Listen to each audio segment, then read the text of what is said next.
Okay, so I'm back with part 4 of our series on the tribulation, and in this video, we're going to talk about prophecy. Prophecy, of course, is a foretelling of future events, okay? And so you have true prophets and you have false prophets, and we're going to talk about all of that right now. Now, we're going back to our homework.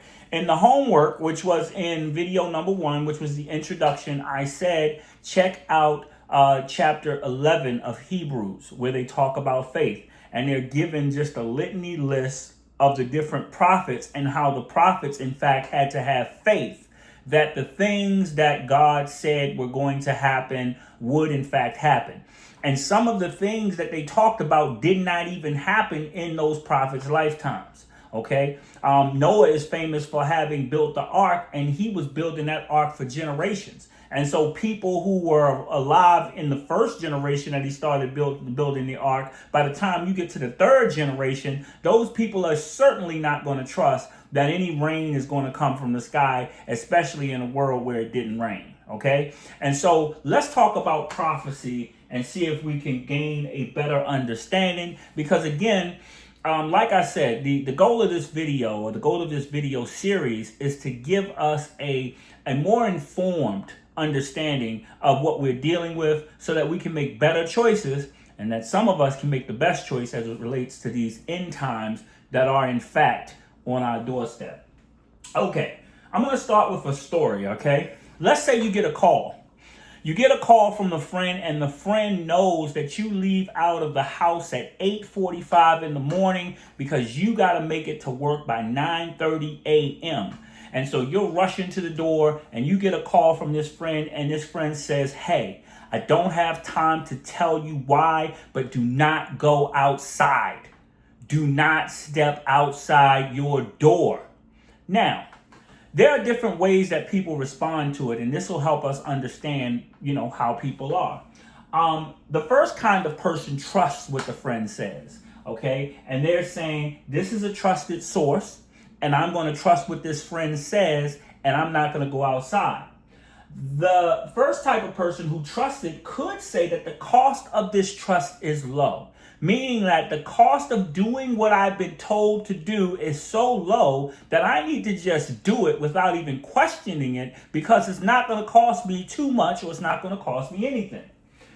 Then the person who trusts and makes the move, they may have faith. Something innate kind of tells you what to do. You know what I mean? You get a gut feeling. You know in your heart. You know what I mean? Something in your mind tells you. You see what I'm saying? So that person has a kind of faith, and they operate on that kind of faith. Now there's a second type of person, and the second type of person will question it. Now, in this world, it absolutely makes sense to question things, okay? Because it's the reasonable thing to do. However, in a state of emergency where somebody is telling you this is how you should operate, sometimes there just isn't time to question a situation. A lot of guys, when they're out with their girlfriends or their wives, they have this concern that, if they got into something, the man is seeing a certain way, because men are trained to see a certain way, that the woman won't listen to them. They will question what's going on, and they will make a bad situation worse for questioning it. And so sometimes you get the type of person that'll question the situation, right? The person who questions it is sometimes the center of their own universe. Meaning that if that's if you are the only person that you can trust, and you have always made the call, then of course you're going to question the call that's coming from somebody else, because you have made yourself the center of your own universe. And especially if you're successful, then you're proud of that success, and that pride is where you're going to operate from in making your decision. Now, there are some people who are just doubtful of everything. You know what I mean? It's another form of kind of questioning it, but it's from a skeptical standpoint or point of view. And this is a worldview or a paradigm that some people use to operate in the world. It is what it is. Then there are people who just not going to listen at all. I don't listen to my friends. I don't listen to my family. I don't listen to God. I don't listen to anybody. I'm not going to listen. The reason they don't listen is because they simply don't trust. Okay, they have been wounded, and they really can't trust anything that anybody is saying about anything. Then there are people who don't listen because they don't care. Que sera, sera, whatever will be, will be. If I step outside and something happens, something happens. Oh well, right? Then there are people who don't believe that they can be touched. There are people who just think that they're protected by God. Now, there's this old adage about, God sent you a rowboat, God sent you a catamaran, and God sent you a yacht, and you ask God for a ship, and you let all of them go by, and you drown. You know what I mean? And so sometimes that call is that protection that you were seeking, but because you don't believe you can be touched, and because you believe that there is a divine force that will always remain divine and not tell you anything, but just protect you and lift you up and carry you, then that's how you operate, okay? And so the person who receives the call is coming from the friend. The friend lives on the 75th floor and can see a big garbage truck careening down the block, and is hitting cars and is weaving in and out of cars in such a way that when it gets to the friend's house in about a minute, that friend may in fact be walking on the street, and that friend might not be able to get out of the way, okay? And so that person might not have the time to relay what's going on, but they give the call and they tell you what's going on, and not what's going on, but they tell you to move, and you have to operate like that. I'm going to tell you a true story. There was a situation where there was a tornado somewhere in the Midwest. I was watching this years ago online, and the person heard a voice, and the voice said, "Get in the closet." And the person decided, I'm going to listen to their voice, and I'm going to get in the closet, because you have this situation that's going on out here that is crazy, that is confusing, that is disastrous, and that is destructive, and I really don't have any way out of it. And a voice says, "Get in the closet." So the person gets in the closet, tornado comes by, takes the whole house out, and the closet that the person's in, or the bathroom, or whatever it was, that place was the place of safety. Now, the question I'm going to ask you is, do you think that voice would come to somebody who would question it?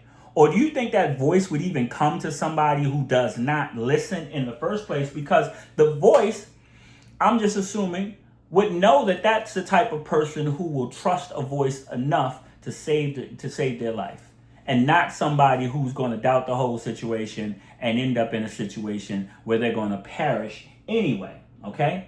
And so what we have to understand is that we live in a 3D reality. The third dimensional reality is objective, okay?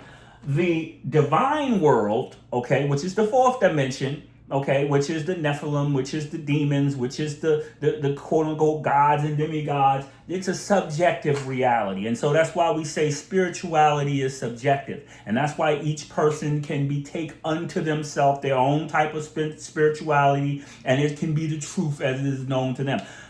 The highest heaven operates off of faith, okay? So you have to have faith that there is something that is the highest of the high, okay? You're not going to get it any other way. And this is why few there are that find it, because most people are not willing, especially, as I just explained, since it is reasonable, since people are the center of their own universe, since we live in a world of objectivity, and since subjectivity is so cute and so apropos and so, what people want, they're not necessarily willing to have the kind of faith that is going to get them where they need to go in this end times, okay?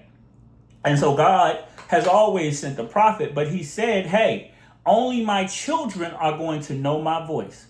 Going back to our example of the tornado, only somebody who would listen to the voice is going to know my voice. Now, there is a parable in the Bible, okay, where, a man is in hell, and he asked, I think it was Father Abraham. He said, Father Abraham, just let Lazarus come give me some water, a drop of water on my tongue. And Abraham says, well, there's this rift right between you and us. You can't get here and we can't get there. And he said, well, at least go and warn my brothers that this place in fact exists, because they don't know that this place exists. And so then Abraham said, well, why would they need somebody to be risen from the dead and warn them? He said if they didn't believe Moses and the rest of the prophets, then they're certainly not going to believe Lazarus, if we send him back. I think that's how the story goes.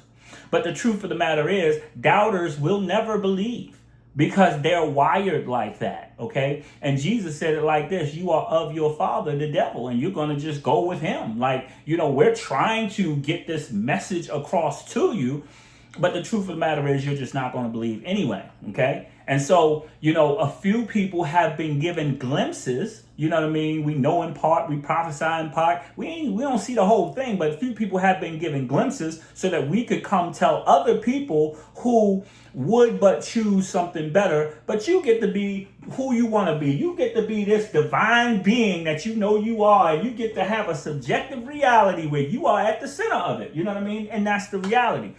But we do live in a world with prophets, and we do live in a world with false prophets, okay? One of the reasons why people are doubters, and this is why it is such an unforgivable sin to blaspheme against the Holy Spirit, because the Holy Spirit is the Spirit of truth. And when the Holy Spirit is telling people to move and how to move, and you decide that you're going to be a false prophet and issue false prophecy, then what you do is you create doubters, and you doom those doubters to a reality that is less than the reality that they would have had if they didn't hear your nasty, funky, retarded voice anyway. Okay, but because people don't want to work and they don't want to get their money by working, they're thinking, oh, there are people who will listen to me on the internet and everybody's fake, so I might as well be one of the fakers with the fake people. All right. So, but we have some true end times prophets, and if you are blessed to hear someone talking, try to think about this.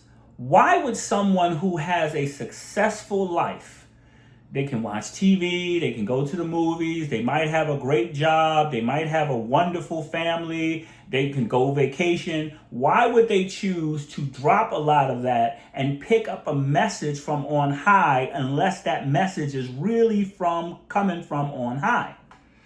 Okay? And so I want you to consider that when you hear these end times voices. Now, some of them are, again, false prophets, but some of them are true prophets.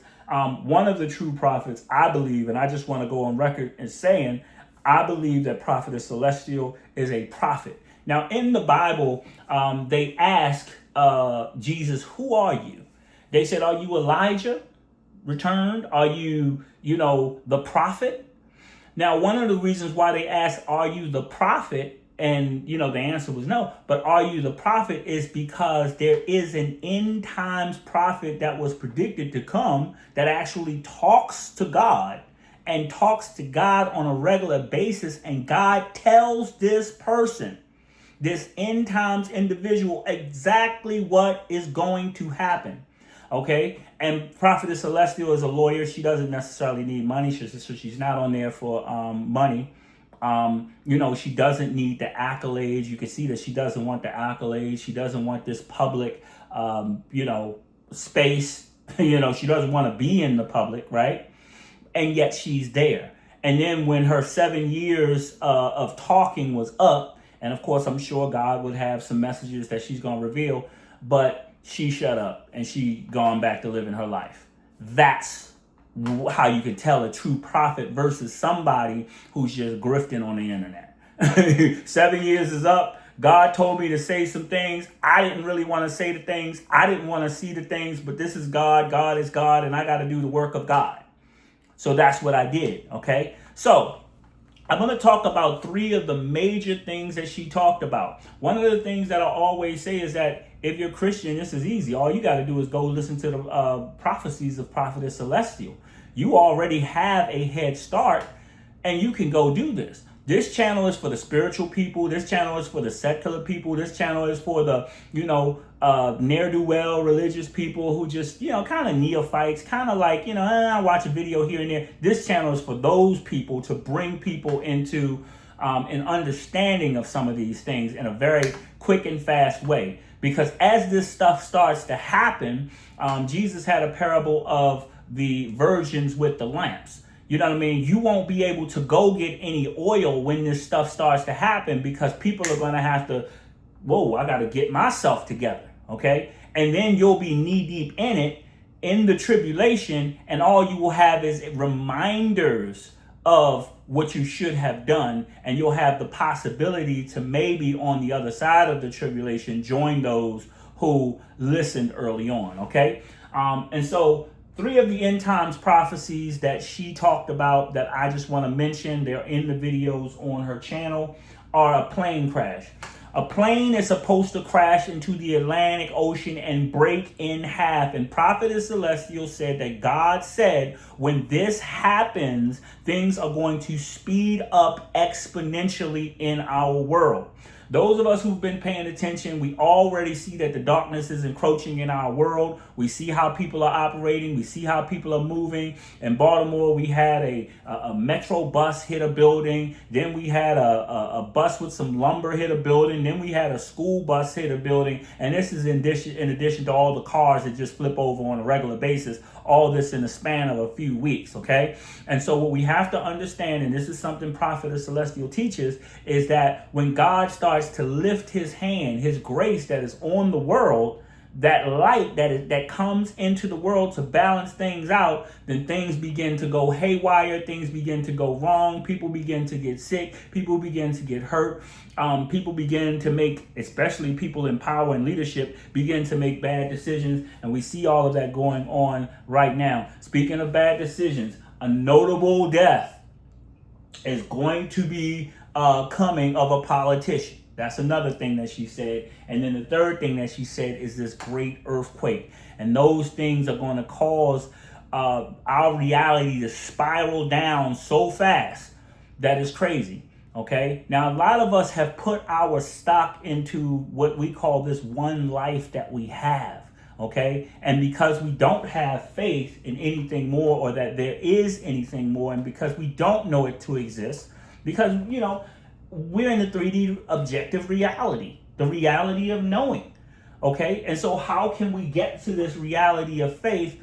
You have to have faith in the people who are, in fact, good people, because, you know, one of the rules that God has is that you do have to be, you do have to keep his laws. You have to keep his word. So you know that God hates liars. And so these good people who are doing what they're supposed to do, and they're telling you these things, then you can have faith that what they're telling you is the real deal. Okay. So we don't have time in this video to get into the false prophecies and the false prophets and how to tell who's a false prophet from the real one. But I can give you one tool, and one tool is to, one, always be in prayer yourself. Okay. You know, pray to God. You don't have to know who God is to pray to God. Second thing is read these scriptures, or at least listen to these scriptures for yourself. Okay. And then you can come to an estimation of what's what and what needs to be. And the third is, quote unquote, turn from your wicked ways. Okay. Because sometimes it is our desire that gets us caught up in all the falsehood.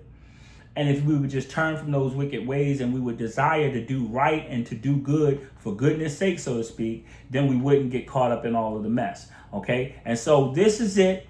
This is the video called The Prophecy. The next one I want to talk about is the people.